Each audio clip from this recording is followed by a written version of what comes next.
আল্লাহ বলে কেমনে এমন মালিকের নাফরমানি করো? আরে তুমি তো মৃত ছিলা, তোমার তো নাম ছিল না, আমি আল্লাহ তোমাকে জীবন দিয়েছি।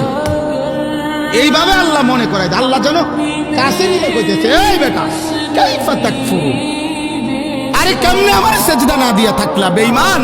আমি তোরে বানাইছি বেটা, তোরে আমি বানাইছি বেটা, আজকের রাত আমি দিছি, তোরে ঘুম থেকে আমি জাগাইছি বেটা। বেঈমান, একটা সেজদা দিলি না?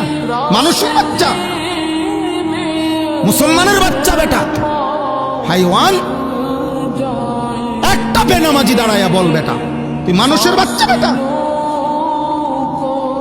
এখন দাঁড়া বেটা, প্রতিবাদ কর, দাঁড়া বেটা, এখন দাঁড়া। মানুষের বাচ্চা তো নিকৃষ্ট হয়, মুসলমানের বাচ্চা? আল্লাহ বলছে কাইফা তাকফুরুন। বিষয়টা কি বান্দা? আমার নাফরমানি করছো কোন হিসাবে?